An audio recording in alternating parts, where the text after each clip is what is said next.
오늘 소개해드릴 사건은 여의도 광장 차량 질주 사건으로 1991년 10월 19일 시력 장애를 앓던 20대 남자가 훔친 차량을 몰고 과거 여의도 광장, 지금의 여의도 공원으로 돌진해서 질주하여 23명의 사상자를 낸 사건입니다.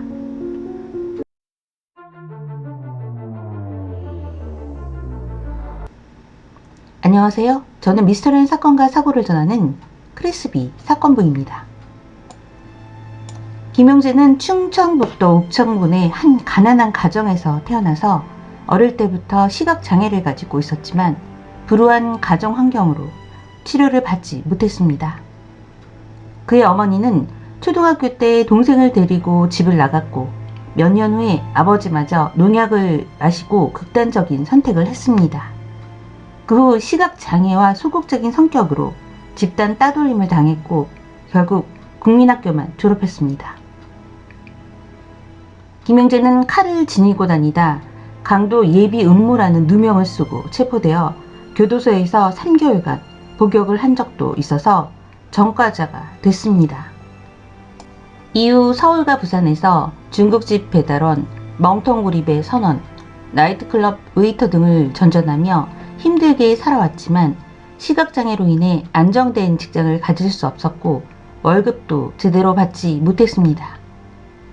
결국 그는 마지막으로 다니던 화곡동의 양말 공장에서 시력이 나쁘다는 이유로 해고된 뒤 세상에 대한 복수를 결심했습니다. 자신을 해고한 양말 공장 사장에게 앙심을 품고 사장의 프라이드 승용차를 훔친 뒤 1991년 10월 19일 차가 들어올 수 없었던 서울 여의도 광장으로 차를 몰았습니다. 김용재는 여의도 KBS 본사 우측의 광장에 진입해서 도로에서도 과속인 시속 100km로 질주를 했습니다. 당시 국민학교 5학년이었던 지연일 군과 유치원생 윤신재 군이 먼저 치어 그 자리에서 즉사했습니다. 그 뒤에도 계속 질주를 하여 어린이와 노인을 포함한 21명에게 부상을 입힌 다음 200m를 더 달리다 자전거 보관함을 들이받은 뒤 차를 멈추게 됐습니다. 이때 시민들은 운전석에서 나온 김용재를 붙잡았고 그는 이를 뿌리치고 여중생 김병춘 양을 인질로 잡았으나 시각장애로 인해 제대로 대처하지 못했고 시민들에게 금방 제압당했습니다.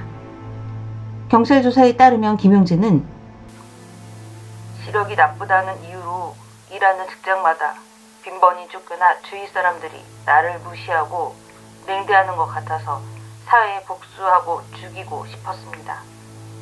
나는 언제나 입에 풀칠하기도 바쁜데 남들은 호요식하고 행복해하는 현실에 좌절해서 범행을 결심했습니다.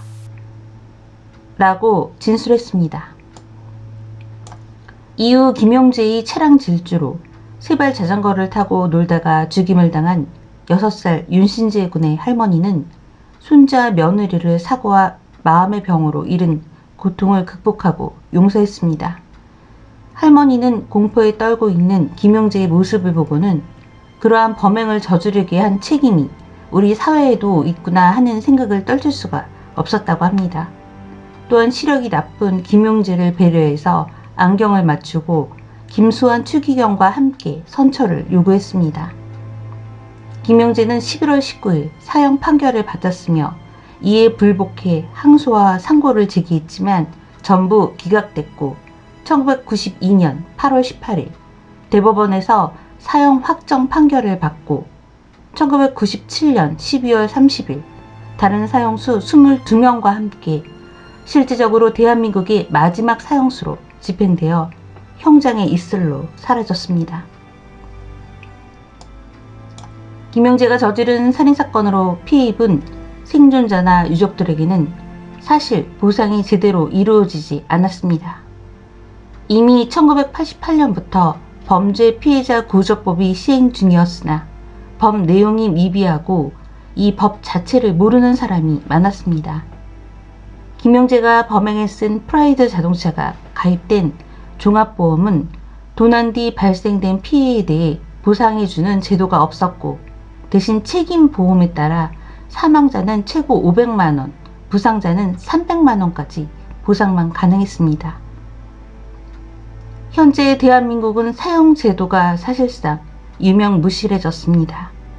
김용재는 마지막 사형이 집행된 22명의 사형수 중 한 명이 되었고, 이 사건 이후 1994년에 여의도 광장은 폐쇄되었다가 1999년에 5월 지금의 여의도 공원으로 바뀌었습니다. 사건을 저지른 후 김용재는 당시 언론과의 인터뷰에서 자신이 죽인 사람에게 미안한 생각 없습니다. 그건 재수가 없어서 그런 거니까 할 수 없습니다. 어차피 죽으려고 했으니까 어른이고 애들 다 떠나서 그냥 무조건 밀어붙이자라고 생각했습니다. 라는 말을 했고, 희생자를 분풀이 대상으로 생각한 그는 그저 무고한 사람을 죽인 살인마에 지나지 않았습니다. 여러분은 마지막 사형수 김용재에 대해 어떻게 생각하십니까? 저는 크리스비 사건부였습니다. 시청해주셔서 감사합니다.